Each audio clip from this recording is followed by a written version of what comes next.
Everyone, welcome back to the channel. আমি রিয়া চলে এসেছি আর একটি নিউ ব্লগ ভিডিও নিয়ে। তো সবাইকে জানাই শুভ অষ্টমী, আর আজকে অষ্টমী পুজো। তো এই যে দেখতে পাচ্ছি এখন আমি রেডি হয়ে গেছি আর এখন চলে যাব পুজো করতে। তো মা ওদিকে ঠাকুরকে মিষ্টি জল দিয়ে নিচ্ছে, তো তারপরে চলে যাব। তো সকালবেলাতে অনেক সকালেরই স্নানটা করে নিচ্ছি, প্রায় 6:30টার মধ্যে আমার স্নান করা কমপ্লিট হয়ে গেছে। হালকা চুলটা এখন পর্যন্ত ভেজাই আছে। তো যাই হোক, চলো যাওয়া যাক। আর আজকে সারাদিন কি কি করবো না করবো সবকিছু তোমাদের সাথে শেয়ার করতে চলেছি এই ভিডিওতে।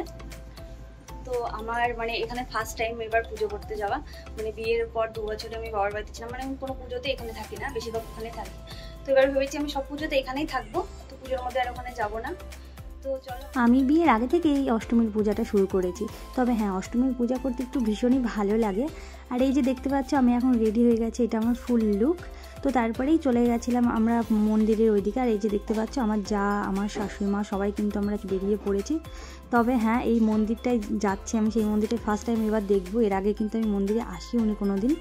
তো যাই হোক, এই যে মন্দিরে চলে এসেছে আর দেখতে পাচ্ছ মায়ের মূর্তিটা। তো ফার্স্ট টাইম মায়ের মূর্তিটা এখানে এসে দেখছি। তারপরে মাকে বললাম, মা তুমি এখানে বসে থাকো, আমি বাইরে গিয়ে একটু বসে থাকি। মারা ওখানে পুজো করছিল, সব কিছু এখনও জোগাড় হচ্ছিল, তার জন্য একটু দেরি হবে বললো অঞ্জলি দিতে। তাই আমি বাইরে কয়েকটা ছবি তোলার জন্য চলে এসেছিলাম, তো বাইরে একটু বসেছিলাম। আর এই যে দেখতে পাচ্ছ এখন কিন্তু আরতি শুরু হয়ে গেছে। ভীষণই ভালো লাগছিল যে আরতি করা। প্রতি বছর কিন্তু আরতি করা খুব একটা দেখা হয় না, অনেকটা লেট হয়ে যায়। তবে এবছর অনেকটা তাড়াতাড়ি চলে আসার কারণে সঙ্গে সঙ্গে আরতির পুজোটাও দেখতে পাচ্ছি। তো এসে আবার রেডি হয়ে গেছি, এখন চলে যাব ঠাকুর দেখতে। পুজো করে এসে সঙ্গে সঙ্গে খাওয়া দাওয়া করে নিচ্ছি, তারপরে আবার দেখো রেডি হয়ে গেছি। আর এখন চলে যাব নস্করিতলা, হোগলবাড়িয়া। তো ওখানে প্রচণ্ড জাগ্রত মন্দির, তো তোমাদের সাথে শেয়ার করব। তো চলো ওখানে যাওয়া যাক। এর আগের বছর ভেবেছিলাম মা নস্করিতলায় যাবো, যেহেতু প্রতি বছরই যাওয়া হয়, কিন্তু এর আগের বছর একদমই যাওয়া হয়েছিল না। জানি না কেন, কি কারণের জন্য যাওয়া হয়েছিল না। তো এই বছরে ভেবেই রেখেছিলাম যে এবার যাবই। তো যেতে যেতেই দেখছি বৃষ্টি শুরু হয়ে গেছিলো, অনেকটা বৃষ্টি হচ্ছিলো। তাই আমরা সবাই মিলে এখানে দাঁড়িয়েছিলাম। করিমপুরের ওই সাইড থেকেই বৃষ্টি হচ্ছিলো, আমাদের এই সাইডে কিন্তু কোনো বৃষ্টি হয়নি। তো এই যে দেখতে পাচ্ছ আমরা কিন্তু এখন ওখানে চলেও এসেছি আর এসে দাঁড়িয়ে আছি। তোমাদের দাদাভাই এখন গাড়ি পার্ক করছে, এতটাই দূরে আমাদের নামিয়ে দিয়েছে, প্রচুর দূর। যারা যারা হোগলবাড়িয়া স্কুলটা চেনে তারা জানে যে হোগলবাড়িয়া স্কুল থেকে মায়ের মন্দিরটা অনেকটাই দূর। আর এই অষ্টমীর দিন এসেছি তো আর একটু বেশিই ভিড় হয়েছে। অন্য দিন যদি আসতাম তাহলে হয়তো এতটা কষ্ট করতে হতো না, অনেকটা গাড়ি যেতে দেয়। আর আজকের দিনে একদমই যেতে দিয়েছিল না। আর এই যে দেখতে পাচ্ছ ওয়েদারটা প্রচণ্ড খারাপ ছিল, যখন তখন বৃষ্টি আসতে পারতো। তবে হ্যাঁ, বৃষ্টি এসেও ছিল অনেকবার। তো এই যে দেখতে পাচ্ছ তোমাদের দাদাভাই, আমি সবাই মিলে এখন চলে যাচ্ছি। আর এই যে দেখতে পাচ্ছ আমরা মন্দিরের ওইদিকে প্রবেশ করছি। আর এখানে প্রচণ্ড বড় মেলা হয়, তো এবছরেও হয়েছে দেখছি, যেহেতু এর আগের বছর আসা হয়েছিল না। তো ভীষণই ভালো লাগছিল যে অনেক দিন পরে আসতে পেলাম, অনেক দিন প্রায় 1 বছর 2 বছরের কাছে। ফার্স্টবার এসেছিলাম, তারপরে সেকেন্ডবার আর আসা হয়নি, আবার আসলাম।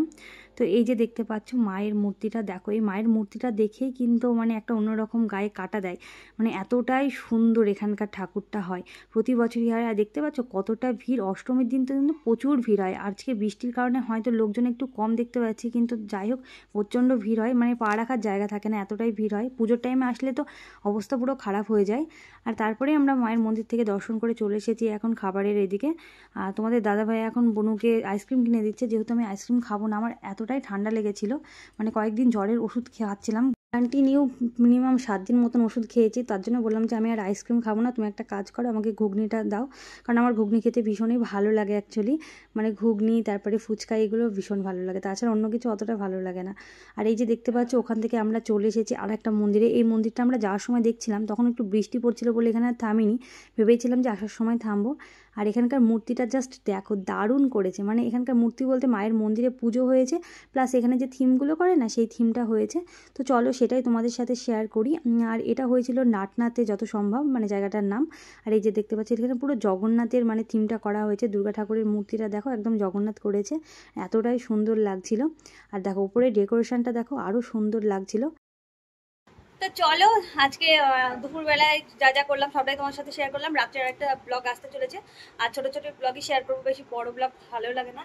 আর এদিকে বৃষ্টি হচ্ছে, জানি না রাত্রে আদৌ যেতেও পারবো কিনা। তো চলো সবাইকে টাটা।